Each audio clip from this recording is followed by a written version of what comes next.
Hi, ഇന്ന് അടിപൊളിയായിട്ടുള്ള ഒരു അരിയുണ്ടയാണ് തയ്യാറാക്കുന്നത്. ഇതിനായി കപ്പലണ്ടി ഞാനിവിടെ കാലത്ത് ഉപ്പ് തിരുമ്മി വെച്ചിരുന്നു. വൈകിട്ടാണ് പിന്നെ ഇത് വറുത്തെടുക്കുന്നത്. ചെറിയ തീയിൽ കപ്പലണ്ടി വറുത്തെടുത്തു. അതിനുശേഷം വറുത്തെടുക്കുന്നത് അരിയാണ്. മട്ട അരിയാണ് എടുത്തിരിക്കുന്നത്. ഏത് അരി വേണമെങ്കിലും ഉപയോഗിക്കാം.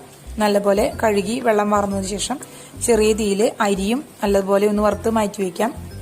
പിന്നെ വറുത്തെടുക്കുന്നത് കശുവണ്ടി പരിപ്പാണ്. ഞാനിവിടെ നുറുക്ക് കശുവണ്ടിയാണ് എടുത്തിരിക്കുന്നത്. ഏത് വേണമെങ്കിലും യൂസ് ചെയ്യാം. ചെറിയ തീയിലാണ് എല്ലാവരും വറുത്തെടുക്കേണ്ടത്. അതും വറുത്ത് മാറ്റി വയ്ക്കാം. പിന്നെ ഒരു മുറി തേങ്ങ ചിരകിയത്, 7-8 ഏലക്കായ പൊടിച്ചെടുത്തത്, പിന്നെ ശർക്കര ഉണ്ട ശർക്കരയാണെങ്കിൽ അതൊന്ന് പൊടിച്ച് നമ്മൾ ജസ്റ്റ് ഒന്ന് ക്രഷ് ചെയ്തെടുക്കണം. അതിനുശേഷം നമ്മൾ ഓരോന്ന് ഇതുപോലെ പൊടിച്ച് മാറ്റി വയ്ക്കാം. മിക്സിയുടെ ജാറിലിട്ടിട്ട് കുറേശ്ശെയായിട്ട് മാറ്റി ഇങ്ങനെ പൊടിച്ച് വയ്ക്കാം. കശുവണ്ടിപ്പരിപ്പും കപ്പലണ്ടിയും ഒരുമിച്ചാണ് ഞാൻ പൊടിച്ചെടുക്കുന്നത്.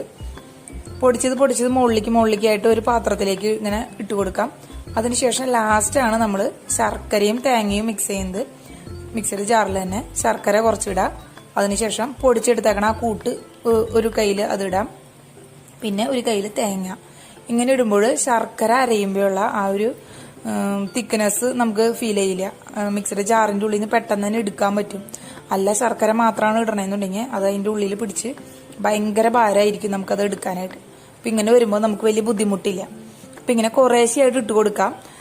ഒരുപാട് ലോഡ് കൂടി കഴിഞ്ഞാൽ അത് വർക്കാവില്ല. കുറേശ്ശെയായിട്ട് നമുക്ക് മിക്സിയുടെ ജാറിലിട്ടിട്ട് നല്ലപോലെ ഒന്ന് അരച്ചെടുക്കാം. നല്ലപോലെ അരച്ച് കഴിയുമ്പോൾ നമുക്ക് കാണാൻ പറ്റും ചെറിയ ഉണ്ടയായിട്ടാണ് നമുക്കിത് കിട്ടുക. ഇതുപോലെ കിട്ടും. എല്ലാം ഒന്ന് കൈയോടുകൂടി മൊത്തം ഒന്ന് മിക്സ് ചെയ്യാം. മിക്സ് ചെയ്തതിന് ശേഷം നമ്മൾ കയ്യിൽ വേണമെങ്കിൽ അല്പം നെയ്യ് വേണമെങ്കിൽ പുരട്ടാം. ഞാൻ നെയ്യൊന്നും യൂസ് ചെയ്തില്ല. അല്ലാതെ തന്നെ നല്ല ഈർപ്പമുണ്ട് ഇതിന്. ആ തേങ്ങയുടെ പാല് ഒക്കെ ഇറങ്ങിയിട്ട് നല്ല രീതിയിൽ നമുക്ക് ഉണ്ട പിടിക്കാൻ പറ്റും. നല്ലപോലെ അമർത്തി ഉണ്ട പിടിക്കാം. ഇത് ഉണ്ടാക്കാൻ കുറച്ച് ബുദ്ധിമുട്ടുണ്ട്. പക്ഷെ അതിന്റെ ടേസ്റ്റ് എന്ന് പറയുന്നത് അപാര ടേസ്റ്റാണ്. അപ്പോൾ അതിന്റെ ടേസ്റ്റ് ഇത് കഴിച്ചിട്ടുള്ളവർക്ക് ഉണ്ടാക്കാനായിട്ടൊരു മടിയും തോന്നില്ല. കാരണം അമ്മാതിരി ടേസ്റ്റാണ്. അപ്പം എല്ലാവരും ഇതുപോലെ ഒന്ന് ട്രൈ ചെയ്ത് നോക്കണം. ഉണ്ട പിടിച്ചിട്ട് നമുക്ക് 3-4 ദിവസം തന്നെ പുറത്ത് നമുക്ക് വെക്കാവുന്നതാണ്. ഫ്രിഡ്ജിൽ വെച്ച് യൂസ് ചെയ്യാമെന്നുണ്ടെങ്കിൽ ഒരാഴ്ചയോളം ഇരിക്കും. നമുക്ക് ഉണ്ടാക്കി അപ്പം തന്നെ കഴിക്കാം. നല്ല ടേസ്റ്റാണ്.